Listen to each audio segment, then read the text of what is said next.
Todos tenemos debilidades o acciones que no podemos evitar llevar a cabo. Estas acciones están determinadas por un gran número de variables, desde nuestra situación económica, nuestro sistema de valores, nuestro pasado o nuestro estilo de personalidad. Centrándonos en este último, en este vídeo me gustaría reflexionar sobre aquellas acciones que desde mi punto de vista un narcisista no puede evitar hacer, es decir, aquellas cosas que los narcisistas no pueden evitar y que de alguna manera son su debilidad. Pero antes, si eres nueva o nuevo en el canal, por favor, suscríbete y dale a like para hacer que el vídeo llegue a más personas. Muchas gracias.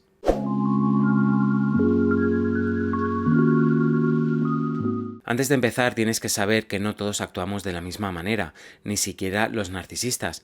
En este sentido, hay una enorme variabilidad en su comportamiento y no todos se comportan igual.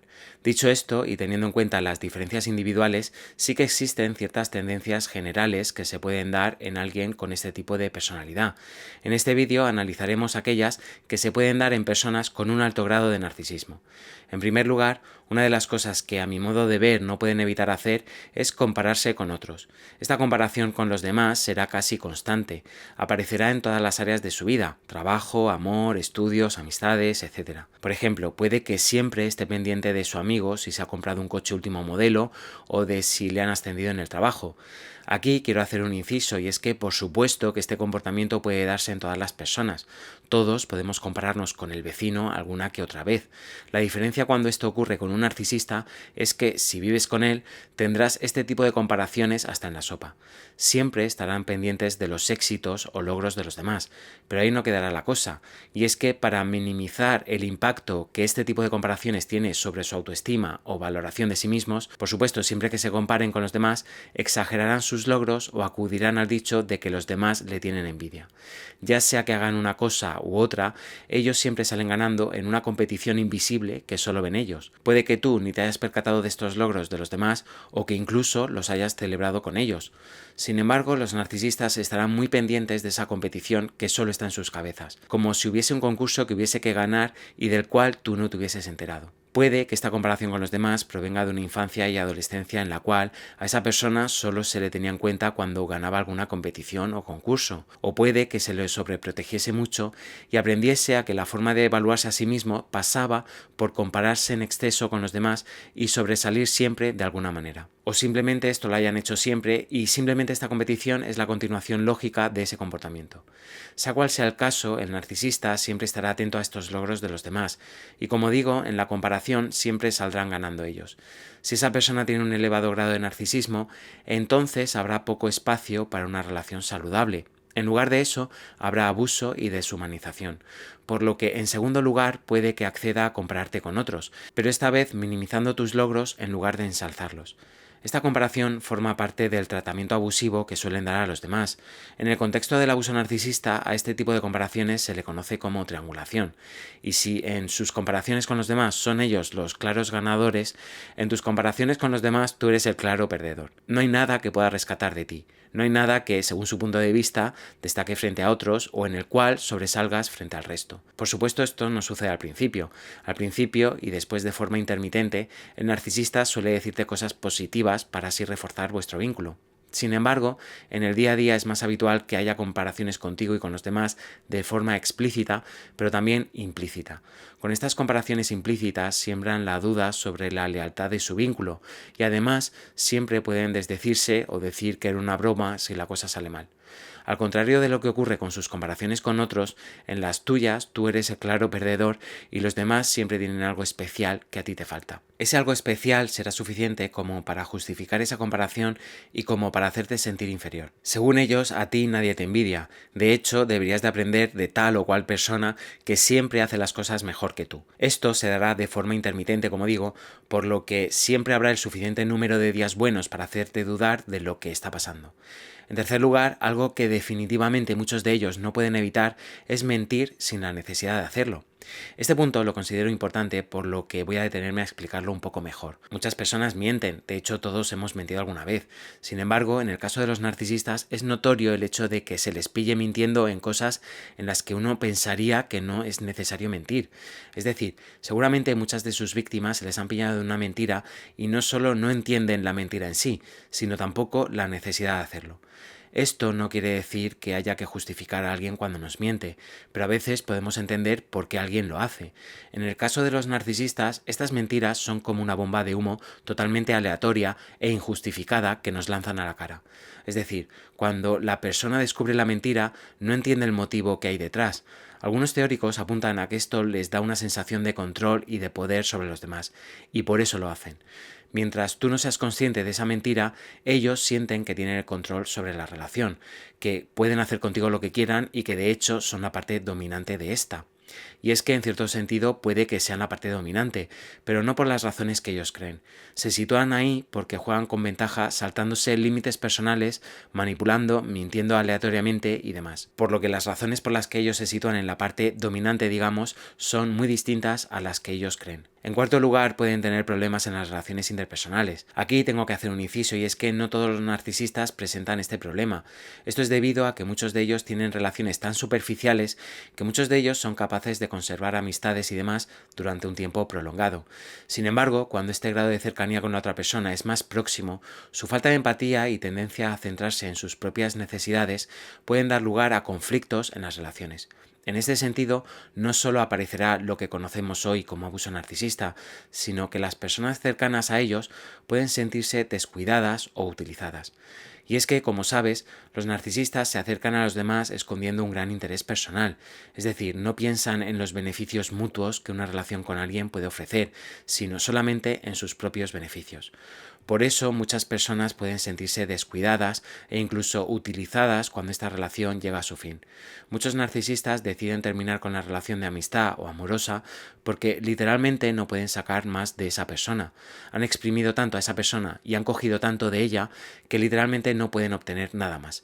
Será entonces cuando la naturaleza transaccional de este tipo de relaciones aparezca, descartando el narcisista a su víctima. Esto, por supuesto, da lugar a la pérdida de amistades o relaciones amorosas en una cantidad ingente. Cuando ya no pueden obtener nada más de alguien, se cansan y pasan a otra cosa. En quinto lugar, puede aparecer una dependencia de admiración externa. Los narcisistas buscan constantemente la validación y admiración de los demás para mantener su sentido inflado de autoimportancia. El doctor Craig Malkin, en su libro Replantear el narcisismo, habla sobre este como si fuera una adicción por sentirse importante. En ese sentido, también habría una dependencia a la validación y admiración de los demás, ya que sin ella es muy difícil mantener esa imagen tan grandiosa. Por ello, algo que definitivamente una persona narcisista no puede evitar es ser dependiente de esta admiración. Muchas personas que han sido víctimas de personas así se sienten inseguras y dependientes de algún modo de esa persona con altos niveles de narcisismo. Creen que la validación del narciso es vital para poder seguir adelante. Esto forma parte del engaño y de la manipulación que obran contra los demás. Lo que no saben es que esa persona narcisista es más dependiente de ellos que al revés. Ellos son verdaderos adictos a la validación y admiración de los demás, y para conseguir esta, roban o retienen la que pueden ofrecer ellos a otros. Además, cuando no consiguen esa dosis diaria necesaria, puede conducirles a unos niveles de inseguridad muy elevados, es decir, dependen en gran medida de la atención y el elogio de los demás y sufren mucho si no lo consiguen. En sexto lugar, algo que les es imposible no hacer a muchos de ellos es presumir, sobre todo si son del tipo clásico. Si hay algo que caracteriza a una persona con este estilo de personalidad es que siempre que pueden presumen de algo, ya sea del coche, del trabajo, de la pareja, de la casa, etc. Normalmente no pueden dejar pasar una conversación sin que termine girando en torno a uno de estos temas. Es curioso observar cómo si tú intentas salirte de ese guión preestablecido sobre lo que tiene que girar la conversación, al final termine girando siempre alrededor de lo que ellos quieren. Y como digo, normalmente es sobre sus muchos y variados logros. Estos logros no tienen por qué ser verdad del todo. Es decir, puede que si presumen de su casa no te digan que en realidad tienen verdaderos apuros para llegar a final de mes para tenerla, o si lo hacen acerca del último viaje que han hecho, no te cuenten el préstamo que han tenido que sacar para hacerlo. Y es que si hay un tipo de personalidad que vive por y para el postureo, este es el narcisista. Y no me malinterpretes, no estoy diciendo que alguien que saque un préstamo para viajar sea narcisista. Por supuesto que esto no tiene nada que ver. Sin embargo, los narcisistas son del tipo de personas que se embarcan en este tipo de empresas por y para presumir del viaje, y no tanto para disfrutar del viaje en sí. Es decir, ellos lo harán por los likes, por poder publicar dónde han estado y no tanto por el bienestar o placer que les produce el viaje en sí mismo o porque realmente se lo puedan permitir. Esto también se da cuando hacen alguna acción caritativa. Si no lo pueden instagramear o publicar en redes, ¿para qué hacerlo? Detrás de cada acción de este tipo estará la posibilidad de presumir. Si no existe esta posibilidad, será muy poco probable que lo hagan. Por supuesto, es necesario tener en cuenta que los narcisistas encubiertos y comunales también presumen, sin embargo, lo hacen de otra manera. Como saben o intuyen que eso de presumir no sienta a veces tan bien o es algo que mucha gente reprueba, en lugar de hacerlo abiertamente como lo hacen los clásicos, de esa manera abierta y descarada, lo harán con una falsa humildad digna del mejor premio Oscar. Esto lo he explicado en vídeos anteriores, pero creo que es importante que el concepto quede bien claro. Pueden presentarse como los más trabajadores, aunque en realidad luego no hagan nada, o como los más sacrificados, aunque luego simplemente hagan lo mismo que todos. Ese momento de presumir estará condicionado para hacerlo bajo ese prisma de falsa humildad. En séptimo lugar, algo que creo que no pueden dejar de hacer es proyectar lo que ellos hacen en los demás. Y si bien podría haber elegido cualquier otra cosa para ponerlo en séptimo lugar, creo que este acto es fundamental a la hora de entender la personalidad narcisista. Por norma general, un narcisista es incapaz de asumir su responsabilidad individual. Por eso mismo, muchos de ellos tienden a desviar esa culpa y a proyectar esa responsabilidad en los demás. ¿Que tú les acusas de ser egoístas y de estar centrado en ellos mismos? Pues tú lo serás más y peor. ¿Que lo que pasa es que les has pillado en una traición? La culpa es tuya porque no les das lo que necesitan o porque se aburren. ¿Que has establecido un límite y necesitas una explicación? Eres un paranoico y la culpa es tuya porque no confías en ellos. Y así con todo. Pueden pasar meses y años y parecer que ellos no han roto un plato en su vida. La víctima de este tipo de abuso al final siente que tiene la culpa de todo, que todo lo malo que le pasa es por su culpa y puede llegar a pensar que si no fuera tan dura o tan exigente con el narciso, no tendrían estos problemas. Y es que estar en la parte que recibe toda esa proyección durante años puede dejar mucha mella en la mente de quien lo recibe. Los narcisistas son incapaces de asumir su responsabilidad. Tanto es así que incluso cuando se disculpan, también termina siendo culpa tuya cualquier cosa que hayan hecho. Por todo ello, la proyección es algo a lo que se va a aferrar alguien con un estilo de personalidad así. Bueno, llegados hasta aquí, ¿tú qué piensas? ¿Has vivido alguna de estas situaciones? ¿Qué otras cosas crees que podrían considerarse como una debilidad para un narcisista y que no pueden dejar de hacer? Por favor, escribe abajo en la caja de comentarios. Bueno, hasta aquí el vídeo de hoy. Dale like si te ha gustado y compártelo en tus redes sociales o con alguien que creas que lo pueda necesitar. Suscríbete si no lo has hecho todavía, dándole a la campanita para ver más vídeos así. Te mando un abrazo y mucho ánimo en tu camino a la recuperación.